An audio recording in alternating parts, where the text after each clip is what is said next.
Alors, deuxième point, qu'est-ce qui explique que nous nous laissons prendre dans cette tension?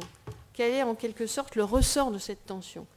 Et il me semble que ce qu'il y a derrière cette tension, c'est un état de fait, que je vais brièvement développer, mais aussi un état de la pensée qui va avec, et qui ont pour résultat que nous nous laissons enfermer dans ce schéma de tension entre l'œuvre et la mesure prise ensemble.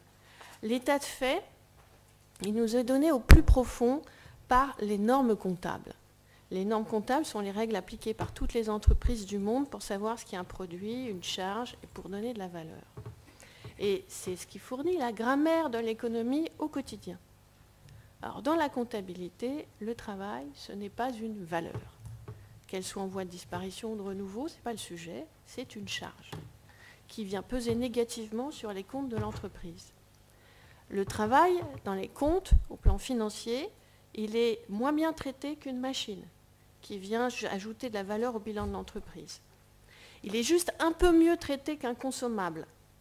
Et encore, depuis 40 ans que les suivis financiers se basent non plus sur la valeur ajoutée, mais sur ce qu'on appelle l'excédent brut d'exploitation, il n'y a plus vraiment de différence. Donc cette situation, elle vient de loin. En fait, c'est à la Renaissance que le sort comptable du travail s'est scellé. C'est à une époque, et c'est une époque qui ne connaissait pas le travail salarié au sens moderne. Et cette situation n'a pas bougé depuis. Alors que la première révolution industrielle, avec l'intervention de l'usine, aurait été évidemment une invite à le faire, sans parler aujourd'hui du développement de l'économie de la connaissance. On pourrait revenir, on sait faire quelques exceptions, les normes comptables ont été adoptées pour faire une exception pour que les joueurs de football, eux, deviennent une valeur pour leur club. Et c'est la seule exception qu'on a consentie à ce jour. Alors, l'importance, si cette situation vient de loin, l'importance de ce fait s'est accentuée dans le cadre de l'orientation des normes comptables vers la valeur pour l'actionnaire et la réalisation des comptes dans la perspective des investisseurs sur les marchés financiers.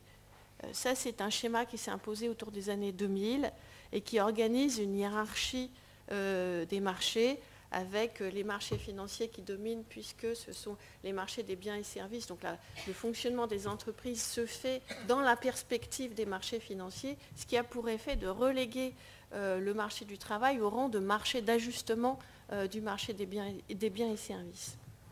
L'état de fait, moi je dirais, c'est celui-ci, un travail traité univoquement comme une charge au plan financier. Et il est lourd à porter pour le travail. Alors, cet état de fait, il s'accompagne d'un état de pensée qui va avec. Comment laisse-t-on un tel état de fait, le travail, donc uniquement comme charge, perdurer sans le mettre en question?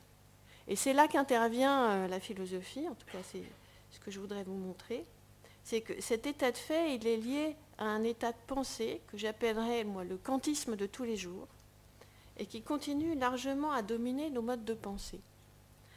À la fin de la critique de la raison pratique, Kant résume les acquis de son travail. Il y a le ciel étoilé au-dessus de moi et la loi morale en moi.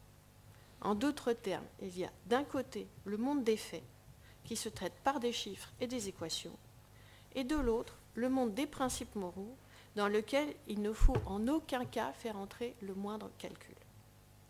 Ben, cette position, elle entérine une scission de la personne entre personne morale et personne calculante, entre deux registres, celui du chiffre et celui de la bonne conduite, qui sont dissociés. Ce que fait l'un n'importe pas pour la main de l'autre. On peut comprendre pourquoi et comment Kant en est venu à cette position, très largement liée à la découverte de la mécanique newtonienne à son époque, mais elle se révèle particulièrement inadaptée aujourd'hui. Ce que j'appelle donc ce kantisme de tous les jours, que nous avons largement intériorisé, toutes les strates, y compris aux strates du pouvoir, laisse aux techniciens de la chose comptable le soin d'arrêter le sort du travail dans leurs chiffres, car il ne peut être question qu'il y ait entre la moindre considération sur l'homme en tant que tel. Sans cet état de pensée qu'il sous-tend, l'état de fait de la manière dont est traité le travail et les tensions qu'il traverse ne pourraient pas perdurer. Parce qu'il s'il n'y avait pas cet état de pensée sous-jacent, la contradiction nous sauterait en quelque sorte aux yeux et on verrait tout de suite ce qu'il convient de faire.